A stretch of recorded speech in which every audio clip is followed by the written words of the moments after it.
One of the more important elements in text processing is often the need for semantic processing. We see most of the time that we are happy with doing syntactic analysis like frequency charge, term frequency, inverse document frequency, or named entity extraction, etc. But several times we need to understand if two words are meaning similar, or if two different paragraphs referring to some concepts are talking to the same context, or if there are two different concepts which are related to each other via semantic equivalent.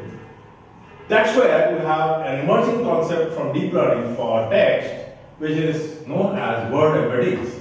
Word embeddings appear in several contexts in deep learning for handling NLP, but the key context in word embeddings is that you are trying to look at an alternative approach to text than just using text as is and looking at the syntactic element. The bottom line in word embeddings is that you take any word and you convert it into a large dimensional vector of numbers.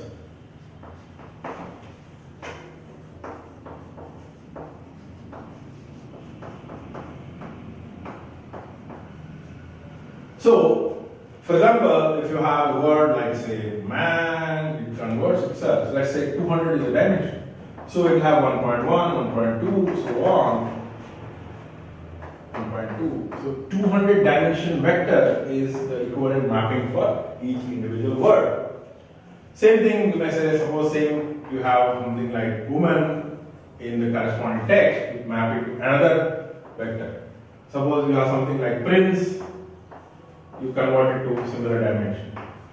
And the magic of such a transformation of a text into a large dimension vector of numbers is that it allows us to actually capture semantics of text in far more meaningful way than what would be conventionally possible by any syntactic means.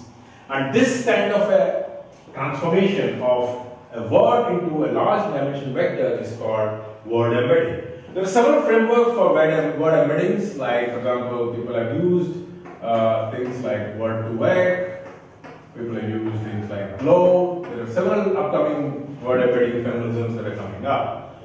But what is the underlying basic principle on which this is based? This is based on a simple idea that we would like to look at a word by means of what is known as its positional semantics. Positional semantics means what is the position of the word in a sentence, in the context in which the word is used.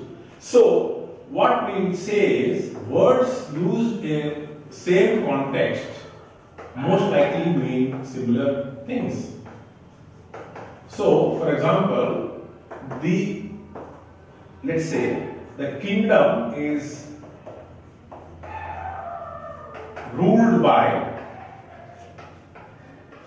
you can say king, you can say queen, you can say prince, you can say princess, something related to royal family, right? But if you see, the remaining words are very similar, and the context of appearance of such a word in a large sentence is pretty much similar. So, if you see this, they are talking about semantically similar words is because of the usage of them in similar contexts. So, that is what we are exploiting in the context of how you derive the large dimensional vector transformations for each word. So, how this works is, it works via two things.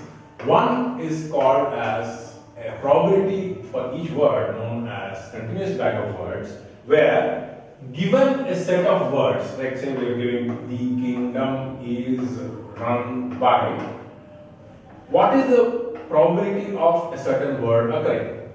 That is known as CBOW, or continuous bag of words for a particular word. On the other hand, if you see the reverse of it, if you say If you take a particular word, let's say queen, what is the probability of having a word by next to it?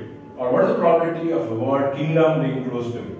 So that is called as probability of a neighboring word given the corresponding word. So we have two variants. One is given contextual words, surrounding words, what is the probability of certain word occurring, which is CBOW, or given a certain word, what is the probability of the word surrounding that word, that's give gram. If you see this, combination of these two gives the corresponding vector which I was talking to you about for each of them. So what do you get because of this? Because of this, if you see, we can actually plot in n-dimensional space, you will find that king and prince are very close to each other. So what's the advantage of such a vectorization where we convert the words into large dimensional vectors of numbers is that we can capture semantics much better. For example, if you have prince and king,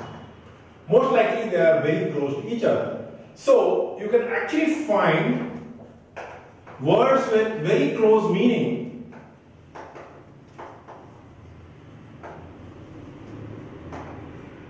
by looking at the distance based on the word-to-word distance between two vectors. So, like for example, if you want to find out closest words to king, you may get things like prince, royalty, princess, queen, etc. This is one very good use case I can think of.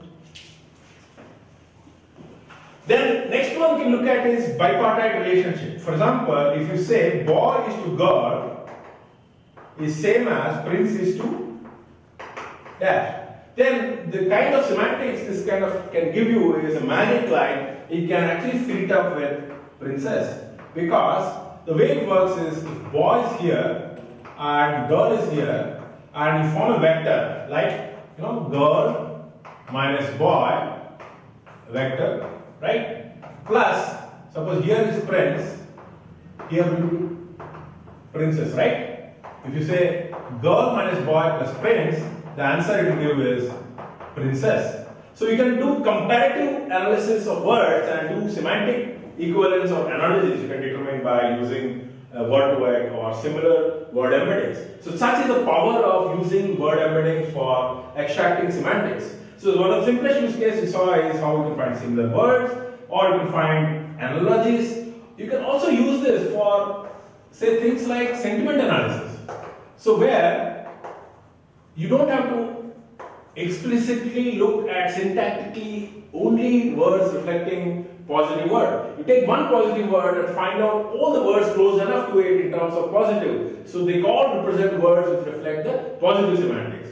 Or if you want different shades of semantics, say you take one shade, take a word corresponding, like say disgust. You find all the words around disgust in your target corpora and find out all the streets which contain those words. Similarly, joy, say joy, happy, all of them are found under one cluster. So what happens is in semantic analysis, you can use sentiment analysis, you can use semantic information from word embeddings for doing very good analysis of large documents or large collections of tweets. Next, you can do machine translation. By creating corpora or creating large vector spaces of individual languages and finding out translations from one word to another for some subset, and then using the distance mechanism like this or like this, we can actually use that for translating newer words from one source language to target language. And today this is one of the killer use cases which is being used in use of word embeddings and machine translation. Similarly, you can use this for capturing the concepts like topic extraction from large text.